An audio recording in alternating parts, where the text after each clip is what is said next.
touch. అమ్మా అమ్మా ఏంటి వీరస్వామి ఈ సమయంలో ఎందుకు ఏడుస్తున్నా?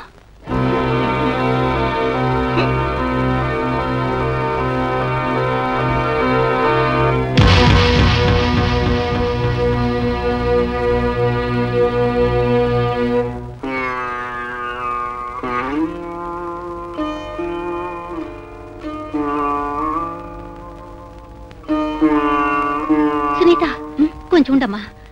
స్నానం చేసావా? స్నానం చేసే వచ్చాను. మరోసారి చెయ్యాలమ్మా.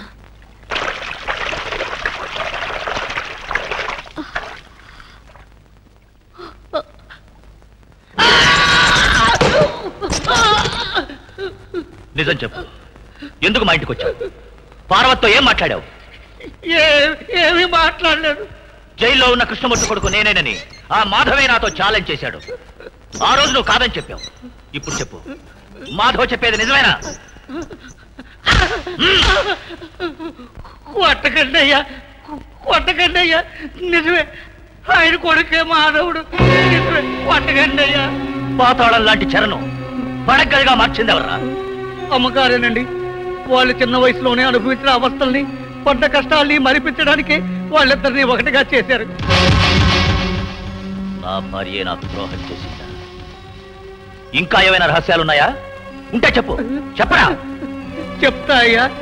ఆ కృష్ణమూర్తికి ఇద్దరు పిల్లలు, ఒకరు మాధవ్. ఆ కృష్ణమూర్తికి ఇద్దరు పిల్లలు, ఒకరు మాధవుడు, ఇంకొకరు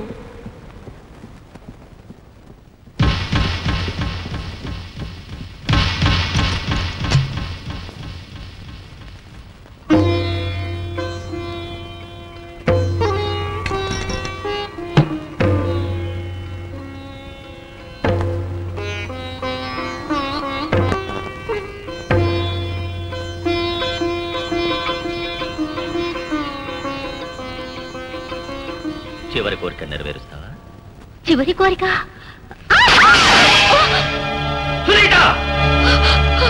ఏమిటి మావయ్య పిలిచారా?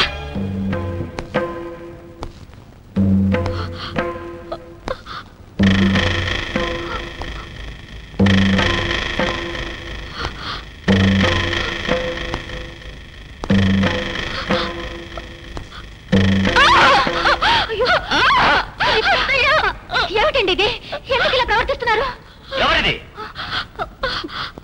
మన కోడలు. కన్నవాళ్ళు ఎవరిని అడుగుతున్నాను?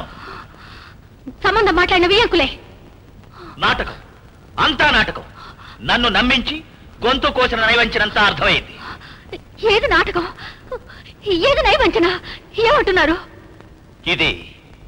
ఇది నా చెల్లెలు అనే సర్పానికి పుట్టిన పాము పిల్ల కదూ? అది మీకు ఎలా తెలిసిందనుకుంటున్నావా? కొట్టిన దెబ్బలకి, తిన్న తన్నులకి భయపడి విరాసం అన్నీ చెప్పాడు. ఏమే సన్ని కళ్ళు తొక్కి అరుంధతిని చూసి నేను కట్టిన తాళికి తలొంచావే? పవిత్రంగా నడుచుకుంటానని, తోడు నీడగా ఉంటానని 33 కోట్ల దేవతల సాక్షిగా 3 ముళ్ళు నాతో వేయించుకున్నావే. నాకెందుకు ద్రోహం చేశావే? నన్ను క్షమించండి. తండ్రిని విడదీసిన పాపం మిమ్మల్ని పీడించకూడదనే వాళ్ళని కలిపానండి. పిల్లలు పుట్టకుండా చేస్తానని చేసిన ప్రతిజ్ఞ ఏం కావాలి? ఒకరికి ఇద్దరిని పుట్టనిచ్చి నా శవదాన్ని గొయ్య తీసి పాతేశావు కదే. నన్ను తలంచుకునేలా చేశావు. జరిగింది ఏదో జరిగిపోయింది. ఇకనైనా పగను మర్చిపోయి ప్రశాంతంగా. నాకెక్కడే ప్రశాంతత? నా చుట్టూ విరోధుల గుంపు. కూతురో విరోధి, కోడలో విరోధి, నేను తాళి కట్టిన భార్య నాకు విరోధి. ఈ విరోధులందరినీ నాశనం చేసేంత వరకు నాకెక్కడే ప్రశాంతత? దీనికంతటికి కారణమే మిమ్మల్ని.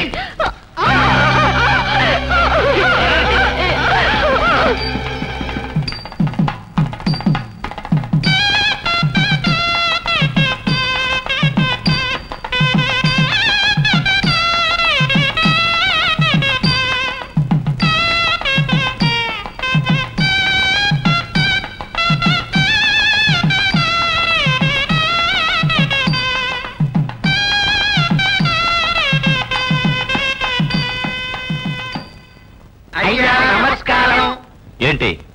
కదపలేని హిమాలయ పర్వతంలా, తలవంచని వీరుడిలా అతనికి మీ అమ్మాయిని అడుగుదామని వచ్చాం. నాకు మా అల్లుడు గారికి మధ్య ఓ చిన్న సమస్య. ఈ లాంఛనాలతో పాటు అది కూడా సంప్రదించాలి. అల్లుడు గారు రండి, మనం మాట్లాడుకుందాం.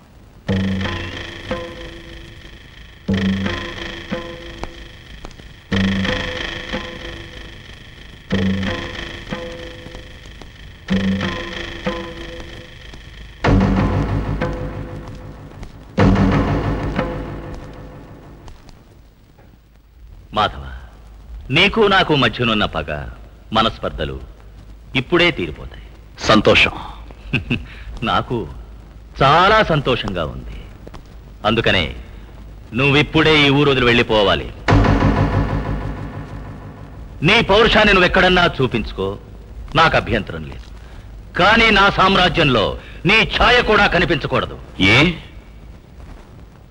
నేను చావటానికైనా సిద్ధమే, కానీ శరణు కొరటానికి సిద్ధంగా లేను. నీకు వేరే మార్గమే లేదు. ఆ రోజు నేను చెరలో విరిసిన చిన్నారి మొగ్గనని చెప్పావే, ఆ చెరలో విరిసింది ఒక్క మొగ్గ కాదు, 2 మొగ్గలు. ఈ సునీతే ఆ 2వ మొగ్గ, నీ చెల్లెలనే మొగ్గ.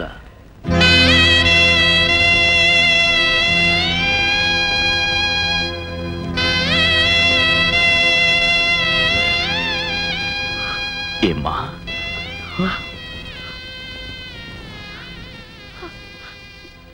నిజమే బాబు.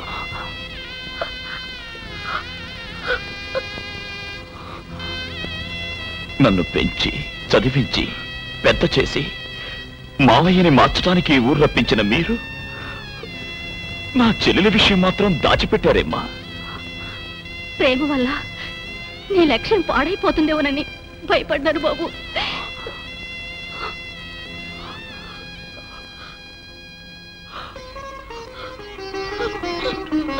సునీత, అన్నయ్య,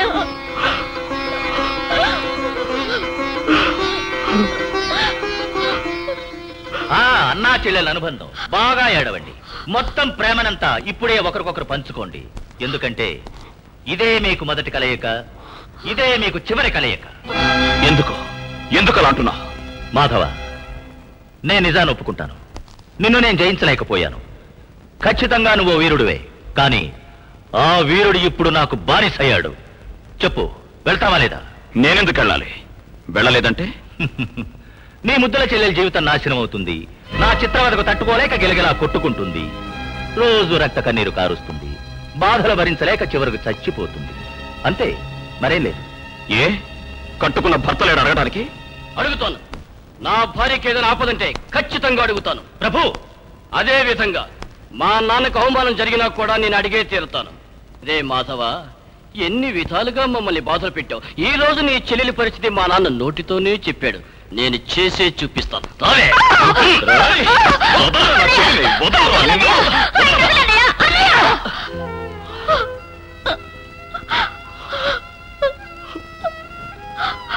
నిన్ను ఈ రోజేనమ్మా మొదటిసారి చూశాను.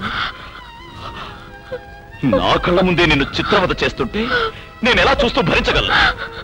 ఈ చిత్రవదన కళ్ళారా చూడలేకపోతున్నావు కదూ, మరి ఇంకా ఆలస్యం ఎందుకు? త్వరగా ఈ ఊరు వదిలేసి వెళ్ళిపో.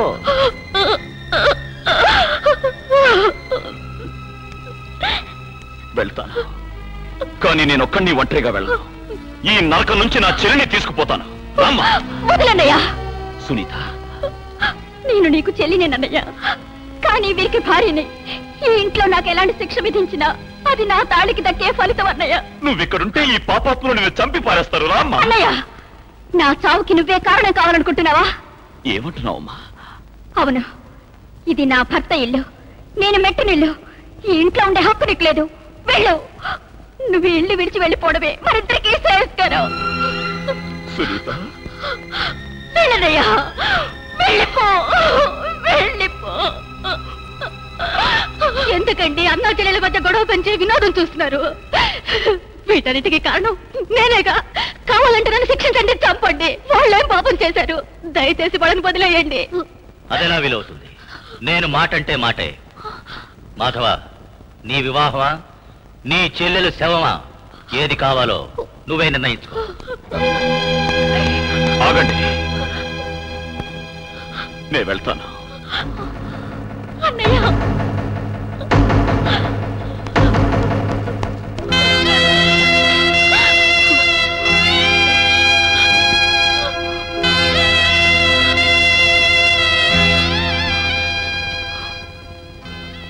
అమ్మా,